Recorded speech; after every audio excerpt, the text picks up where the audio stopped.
Saturn retrograde and Ketu, which is always retrograde, are in conjunct in a particular house and can be specifically designed.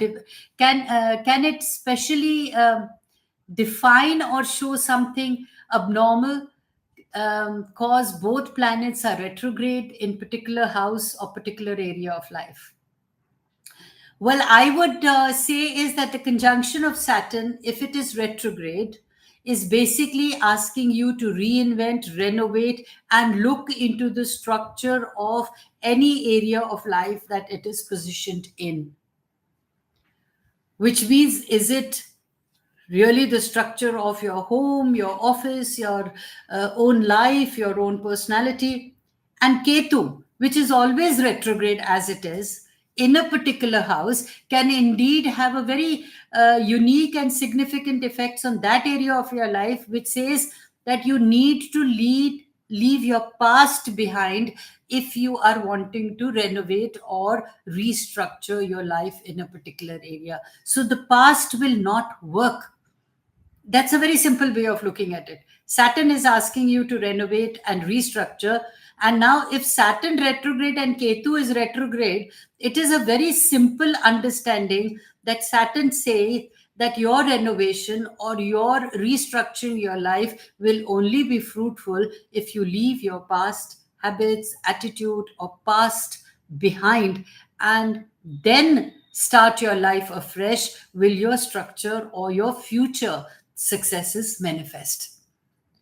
But the key points that at times we consider is that there are intensified effects, the influence becomes very internalized, and it leads to deep introspection and a focus on past issues. Which definitely you can't just get up and just say that, okay, I'm leaving my past habits or attitudes behind, or I'm not going to have anything to do with past.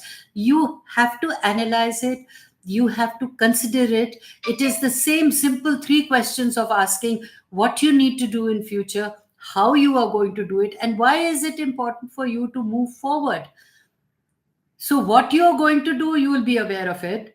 How you're going to do it also, you'll be aware of it. And why is it important for you to take new steps, baby steps, or completely change your structure? Because you are seeking your happiness and success.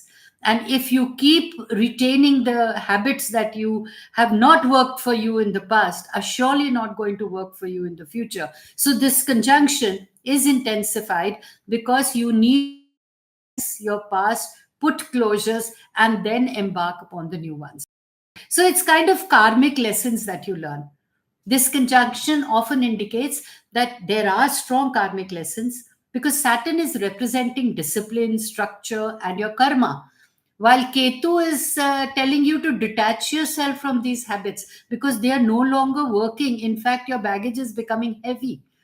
So, spiritually, the past life influences definitely teach you certain lessons in life, that this is what you need to do and this is what you do. You need to leave it behind. And trust me, every individual, when you look into your own eyes, is capable of understanding what is it that is holding him back and what is it that he is retaining, and that therefore the baggage is becoming heavy. And you also get the answers from within that detachment is required. But for that detachment, you need to overcome the challenges by, first and foremost, Saturn is saying, take out the fear and anxiety from your mind and heart, and only then your structures require that discipline, and your structures will be strong. So your actions are what relates into your structures. Then of course the isolation and detachment, which we these are the words which fear us, but actually when you isolate yourself only simply means that's important for you to detach yourself from the present circumstances and then do introspection. And introspection cannot be done when you are discussing these things with a million and one people, or you're discussing things even with your near and dear ones. It's important for every individual to get into the introspection, get into your own personal zone, so that you understand what hurts you, why does it hurt you, and what can you do about it.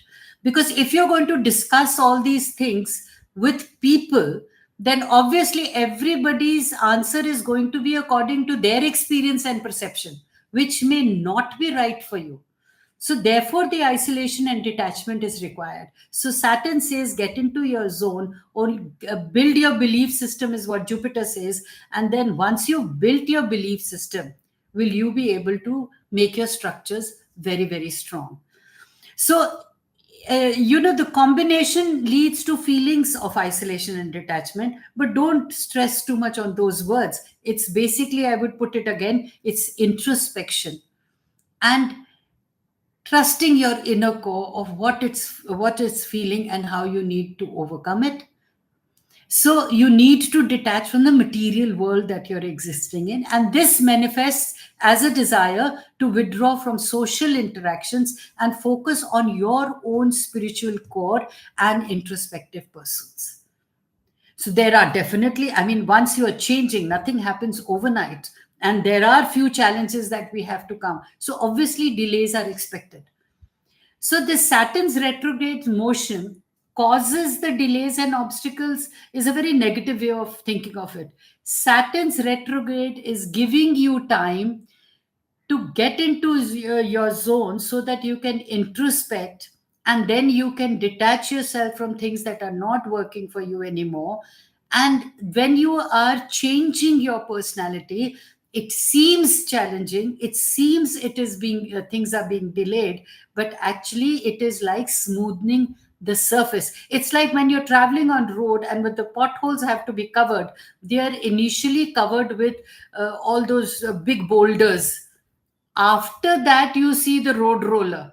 After that you see, so there is some delay before the road becomes smooth again. This is exactly about the life. So during the retrograde, when you're introspecting, when you're disciplining yourself, when you're changing yourself, there are bound to be challenges. Some people may like your ideas, some people may not like your ideas. Those are the kind of challenges. Some people may demotivate you. That's why introspection is important. You do what you think from and feel from your heart, and then restructure yourself. Be prepared for the delays. If you're mentally prepared, you will never feel the delays. So basically, it feels challenging to achieve your goals, but at the same time, achieve you will. You take the first step. And there's a lot of spiritual growth when you actually feel that you faced the challenges, and the rewarding growth, or the rewards that you will experience. This conjunction can be highly beneficial for your spiritual growth and deep inner work. It encourages you to look beyond the material world and seek your higher truths through your own self, because as the universal intelligence again and again tells us, even like when we seek God, we say it is not outside, it is within you. These planets have got such a beautiful way of making every individual realize where he had gone wrong. And it also gives us the free will of either rectifying it, renovating it, or making ourselves worth a while as long as we are alive. What we need to know is how we can make ourselves happy in this life, because each one of us who's born in this life, God is the same. God's blessings are the same for every individual, and trust me, he wants each one of us to be happy and doing our bit to leave our legacy behind. And for all your other very detailed queries, it's important to consult with a knowledgeable astrologer for personalized guidance. And rest assured, I will be coming up with many more answers to all the queries you have. So don't hesitate to write your queries, and don't bother whether you should or not. You just speak your truth the way I speak my truth while giving all the answers. Stay blessed.